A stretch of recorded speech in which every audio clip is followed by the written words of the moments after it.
इससे पहले मोदी जी भी सबके लिए उपस्थित दिखते थे, तो उसको बहकावे में आके 15 लाख के बहकावे में आके 1.25 करोड़ का पैकेज के बहकावे में आके वोट दिए।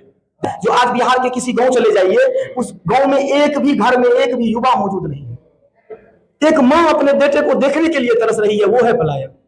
एक पत्नी अपने पति से मिलने के लिए तरस रही है, वो है पलायन।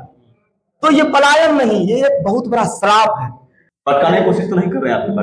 देखिए, वर्तमान या पुरानी पार्टी, बात उससे नहीं है। बात होती है कि आपका उद्देश्य क्या है, आपका विजन क्या है।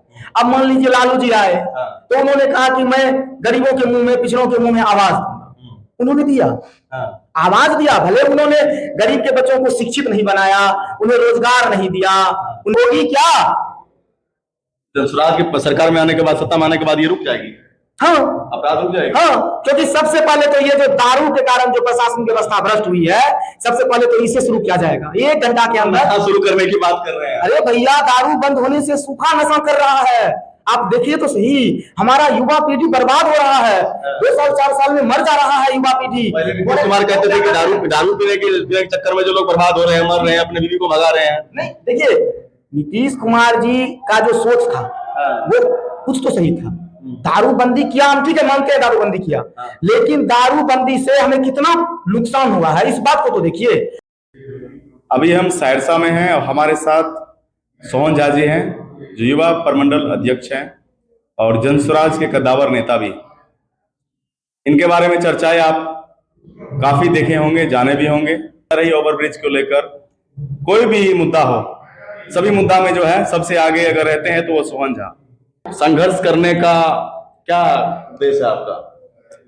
बस हमारा तो बचपन से उद्देश्य है, बचपन से ही हम संघर्ष कर रहे हैं। और मेरा उद्देश्य है कि हमारा सहरसा बिहार का समृद्ध जिला हो, सुंदर जिला हो, जाम मुक्त जिला हो। और जब हमारा सहरसा एक सुंदर जिला हो जाएगा, तो हम बिहार के सभी जिलों के लिए यही कामना करते हैं कि देश में हमारा बिहार सबसे समृद्ध राज्य हो। तो इसी मकसद को लेकर चलते जा रहे हैं। जनसुराज जो है, पलायन को लेकर बात करेंगे हम। ज्यादातर पलायन की चर्चाएं ज्यादा कर रही जनसुराज पार्टी।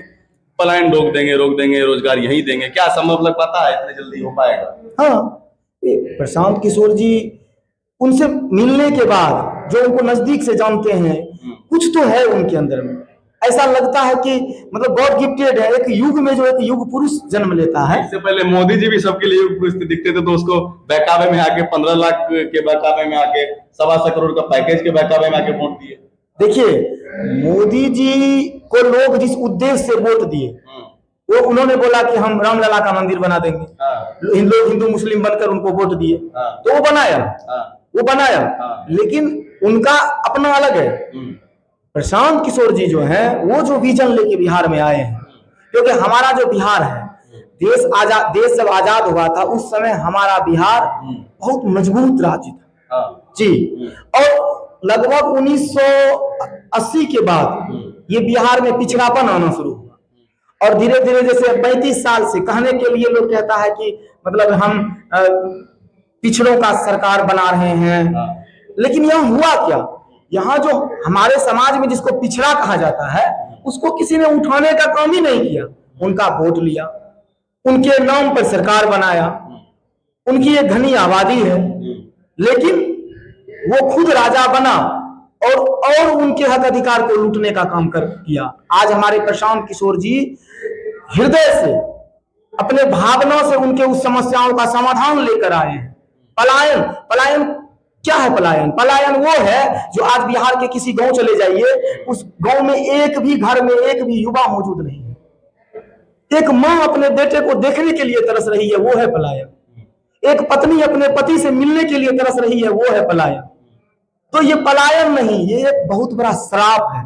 और प्रशांत किशोर जी इस श्राप से निजात दिलाने के लिए आए हैं। अब मैं तो कहता हूं कि ईश्वर उनको भेजे हैं, साक्षात ईश्वर का भेजा हुआ दूत नजर आते हैं। वो एकदम से सरकार जनसुराज की बनेगी 1 साल के अंदर। जैसा वो कहते हैं कि हर प्रखंड स्तर पर रोजगार का व्यवस्था होगा। 8, 10, 12 हजार नौकरी के लिए जो हमारे भाई बंधु दिल्ली, पंजाब, हरियाणा, हैदराबाद, गुजरात में भटक रहे हैं, उन्हें कहीं जाने की जरूरत नहीं पड़ेगी। वो यही अस्थायी रूप से उन्हें रोजगार दिलाने में जनसुराज पार्टी, प्रशांत किशोर जी सक्षम है। वर्तमान सरकार नहीं दे पा रही है, रोजगार की बात नहीं कर पा रही, पलायन रोकने की बात नहीं कर पा रही है। कल ये पार्टी का हाल ही में ये पार्टी जो पार्टी बनी जनसुराज, उसके बाद वादा कर रहे हैं, जनता को भटकाने की कोशिश तो नहीं कर रहे हैं आपकी पार्टी?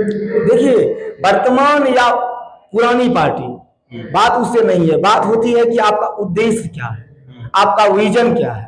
अब मान लीजिए लालू जी आए तो उन्होंने कहा कि मैं गरीबों के मुंह में, पिछड़ों के मुंह में आवाज दूंगा। उन्होंने दिया, आवाज दिया। भले उन्होंने गरीब के बच्चों को शिक्षित नहीं बनाया, उन्हें रोजगार नहीं दिया, उन्हें बेहतर स्वास्थ्य व्यवस्था नहीं दिया, लेकिन आवाज दिया। नीतीश जी आए, उन्होंने कहा कि भाई अपराध बढ़ गया है, जंगल राज है। वास्तव में जंगल राज था, हर तरफ लोग डरते थे, मां बहन घर से नहीं निकलती थी। वो बोले हम आपको बचाएंगे। नीतीश जी आए, नीतीश जी आए तो उन्होंने ऐसा नहीं, कुछ नहीं किया। उन्होंने बिजली दिया, पहले गाँव बिजली नहीं करता था, सड़क दिया, लेकिन उन्होंने क्या नहीं दिया? तो वही गरीब के बच्चों को अच्छी शिक्षा नहीं दी, अच्छी स्वास्थ्य की व्यवस्था नहीं दी। हाल ही में पटना में जो है पारस हॉस्पिटल में घुस के जो है अपराधी एक कोई व्यक्ति को गोली मार के आ जाते हैं। हाँ, ये पटना में ये पहला मॉडल में ऐसा नहीं होता था, तो भैया नीतीश कुमार के राज में ऐसा हो रहा है जी। इसलिए ऐसा हो रहा है क्योंकि इसको रोक कौन सकता है? तो रोक सकता है प्रशासनिक व्यवस्था। और हमारी प्रशासनिक व्यवस्था कहाँ व्यस्त है? तो नीतीश जी उनको दारू पकड़ने में, दारू बेचवाने में व्यस्त कर रखे हैं। तो जो प्रशासन व्यवस्था जो भ्रष्टाचार में लिप्त हो चुकी है, जिसे दारू पकड़ने, दारू बेचवाने से फुर्सत नहीं होती है, तो अपराध नहीं बढ़ेगा, लूट, मर्डर, हत्या, बलात्कार नहीं होगी, तो होगी क्या? जनसुराज की सरकार में आने के बाद, सत्ता में आने के बाद ये रुक जाएगी।